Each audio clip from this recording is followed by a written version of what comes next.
Hello guys, welcome back to our YouTube channel. तो देखिए, मैं आपका दोस्त अभय आज आप लोगों के साथ लेकर आया हूं वीडियो, जिसमें आज हम देखने वाले हैं जो भी दिल्ली यूनिवर्सिटी के स्टूडेंट हैं जिनके भी पास कॉर्पोरेट अकाउंटिंग का सब्जेक्ट है, उन सभी स्टूडेंट्स के लिए ये वीडियो होने वाली है, जिसके अंदर मैं आपको इसकी जो कॉर्पोरेट अकाउंटिंग सब्जेक्ट है उसकी जितनी भी थ्योरी आपके लिए इंपॉर्टेंट है, आपके एग्जाम के लिए रेलेवेंट है, वो सारी थ्योरी कवर करवाने वाला हूँ। आपको वन शॉट वीडियोस मिलेंगी, यूनिट वाइज 5 यूनिट है, 5 वन शॉट वीडियो मिलेंगी, जिसमें आपको मैं एक वीडियो के अंदर एक यूनिट की जितने भी थ्योरेटिकल कंटेंट है, जो इंपॉर्टेंट कंटेंट है आपके एग्जाम में जिसमें से क्वेश्चन पूछा जा सकता है, वो सारा थ्योरेटिकल कंटेंट एक ही वीडियो के अंदर कवर करवा दूंगा।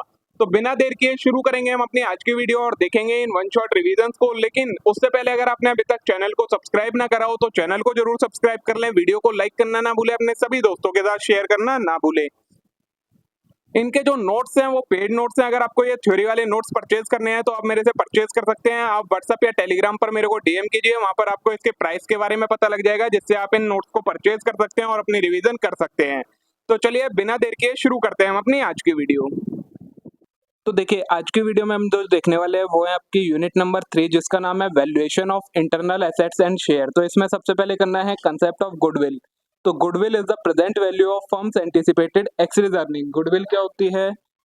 फर्म की प्रेजेंट वैल्यू, जो कि कंपनी आज के टाइम पर एक्चुअल प्रॉफिट, जो नॉर्मल प्रॉफिट्स होते हैं उससे ऊपर जो भी अर्निंग करती है कंपनी, वो चीज कहलाती है उसकी goodwill. The institute of chartered accountant of India define goodwill as intangible asset arising from business connection और ट्रेड नेम और रेपुटेशन ऑफ एन एंटरप्राइज।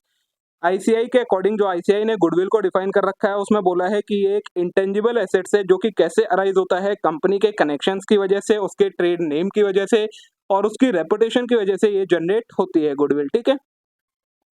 अब गुडविल की कैरेक्टरिस्टिक्स क्या क्या होती हैं? तो पहला आता है goodwill has the ability to generate additional income for the business. Goodwill की वजह से जो बिजनेस होते हैं वो एडिशनल इनकम जनरेट कर पाते हैं। Goodwill is a intangible fixed assets and not a fictitious asset. जो गुडविल है वो एक इंटेंजिबल फिक्स्ड एसेट होती है, ये कोई भी फिक्टिशियस एसेट नहीं होती है। Valuation and existence of goodwill depend upon subjective judgement of valuer. Goodwill की क्या वैल्यू होगी और किस तरीके की उसकी एडजस्टमेंट होगी, ये किस चीज पर डिपेंड करता है? जो उसका वैल्यूअर है उसके जजमेंट के ऊपर ये डिपेंड करता है।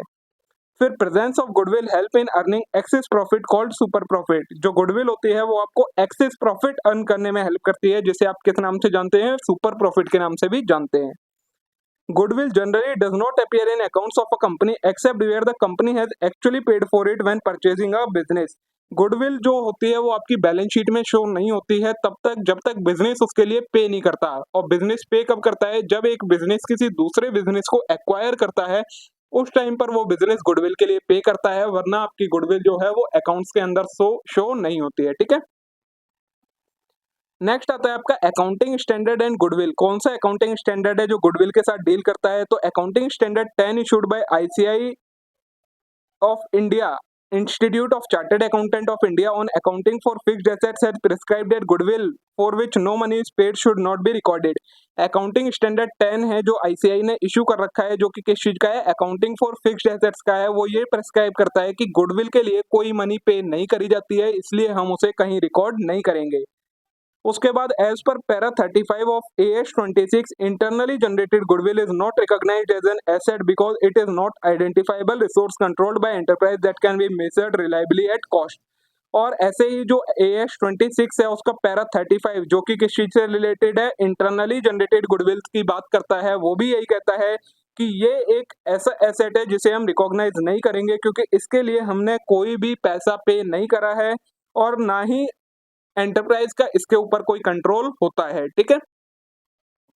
फिर आता है need for valuation of goodwill की हमें गुडविल की वैल्यूएशन करने की जरूरत क्यों पड़ती है, क्यों जानने की जरूरत पड़ती है कि इस फर्म की कितनी गुडविल है। तो when there is change in profit sharing ratio among the partner, जब पार्टनर्स के बीच में प्रॉफिट शेयरिंग रेशियो चेंज होता है तब गुडविल जानने की जरूरत पड़ती है। When a new partner is admitted, जब एक न्यू पार्टनर एडमिट होता है ऑर्गेनाइजेशन के अंदर, मतलब आता है, तब जरूरत पड़ती है। When a new partner retire और डाई, जब एक जो ओल्ड पार्टनर है वो रिटायर हो जाता है या डाई हो जाता है तब जरूरत पड़ती है। When firm sell its business to a company और convert itself in a company, जब एक फर्म अपने बिजनेस को दूसरे बिजनेस को सेल कर दे या फिर अपनी फर्म को कंपनी में कन्वर्ट कर रही है तब गुडविल के वैल्यूएशन की जरूरत पड़ती है। फिर when a firm is amalgamated with another firm, जब जो फर्म है वो दूसरी कंपनी के साथ अमालगमेट हो जाती है तब इसके वैल्यूएशन की जरूरत पड़ती है, ठीक है। अब गुडविल का क्लासिफिकेशन दो मैंने आपको बताया, एक होती है परचेज्ड गुडविल, एक होती है सेल्फ जनरेटेड या नॉन परचेज्ड गुडविल। तो दिस परचेज्ड गुडविल क्या होती है? This type of goodwill arise only when a business is acquired by another business as a going concern and the price paid is more than net asset acquired. Such goodwill is recognised and shown in balance sheet as an asset. Purchased goodwill क्या होती है? वो goodwill जब एक company, एक business दूसरे business को खरीदता है, तो खरीदने के लिए जितने एसेट वो एक्वायर करता है उससे ज्यादा पैसे देता है, उसकी वैल्यू से ज्यादा पैसे देता है, मतलब जितने के एसेट लिए उससे ज्यादा पैसे पे कर रहा है। अब जो वो एक्स्ट्रा अमाउंट पे करी गई है वो ही अमाउंट होती है आपकी गुडविल की। तो इससे आपकी वैल्यू निकल के आ जाती है कि आपने कितनी वैल्यू गुडविल के लिए पे करी होती है और उसे आपको बैलेंस शीट के अंदर, अकाउंट्स के अंदर रिकॉर्ड करना होता है, तो वो कहलाती है आपकी परचेज गुडविल। वहीं नॉन परचेज या सेल्फ जनरेटेड गुडविल, तो this goodwill arise only when business generate its own goodwill over a period of time. Non purchase goodwill या सेल्फ जनरेटेड गुडविल कैसे होती है? जो कंपनी के, फर्म के नेम की वजह से, रेपुटेशन की वजह से, ट्रेड की वजह से जनरेट होती है वो कहलाती है नॉन परचेज गुडविल। और अकाउंटिंग स्टैंडर्ड 26 के अकॉर्डिंग जो नॉन परचेज गुडविल होती है उसे आपको बुक्स ऑफ अकाउंट्स के अंदर रिकॉर्ड नहीं करना होता है। ये तो हो गया आपका गुडविल से रिलेटेड, गुडविल का वैल्यूएशन कैसे होता है, क्या उसका रिकॉर्ड वगैरह करते हैं। नेक्स्ट जो कंसेप्ट है वो है आपका वैल्यूएशन ऑफ शेयर्स का। तो valuation of share refers to value of share on which share are purchase, sold, transfer and taxes levied. Value of share का मतलब क्या होता है? शेयर की वो वैल्यू जिस वैल्यू पर शेयर परचेज करे जाते हैं, सेल करे जाते हैं, ट्रांसफर करे जाते हैं या फिर उनके ऊपर टैक्स लगता है। The mode of valuation of share depend upon purpose for which it is made. किस, क्या शेयर के वैल्यूएशन का मोड होगा, मतलब वैल्यूएशन किस मोड में करा जाएगा, किस मेथड से करा जाएगा, वो किस चीज पर डिपेंड करता है कि किस लिए वैल्यूएशन करा जा रहा है। Following are particular instance where the need of valuation of share में राइज। अब शेयर के वैल्यूएशन की जरूरत कब कब पड़ती है और क्यों पड़ती है? तो at the time of amalgamation, absorption, reconstruction of company, value of share need to be calculated. जब कंपनी का अमालगमेशन हो, एब्जॉर्प्शन हो, रिकंस्ट्रक्शन हो, ये सारे अगर आपको नहीं पता है तो नेक्स्ट यूनिट में हम पढ़ने वाले हैं, इसी से रिलेटेड है आपकी यूनिट, ठीक है। तो इस टाइम पर जरूरत पड़ती है। फिर है when unquoted share are to be brought out sold. ऐसे शेयर जो कोटेड नहीं है, मतलब जो लिस्टेड नहीं है या जिनके प्राइस के बारे में नहीं पता, जब उन्हें बेचा या खरीदा जाता है तब जरूरत पड़ती है। Eight the time of conversion of preference share और डिबेंचर इनटू इक्विटी शेयर, जब आप प्रेफरेंस शेयर या डिबेंचर को इक्विटी शेयर में कन्वर्ट कर रहे हो तब जरूरत पड़ती है। Eight the time of assessment bye income tax authority for the purpose of state duty, capital gain, wealth tax और गिफ्ट टैक्स। जब जो इनकम टैक्स अथॉरिटी होती है वो टैक्स की लाइबिलिटी जानने के लिए, state duty, capital gain, wealth tax, ये सारे जानने के लिए मांगते हैं, तब शेयर के वैल्यूएशन की जरूरत पड़ती है। फिर for calculating compensation payable by government at the time of nationalisation of company, जब कंपनी को नेशनलाइज करा जाता है तो गवर्नमेंट को कितनी कंपनसेशन पे करनी है उसको जानने के लिए, कैलकुलेट करने के लिए शेयर के प्राइस की वैल्यूएशन की जरूरत पड़ती है। When a company acquire majority share of another company for purpose of acquiring और controlling interest, जब एक कंपनी दूसरी कंपनी के मेजोरिटी शेयर परचेज करती है तब वैल्यूएशन की जरूरत पड़ती है।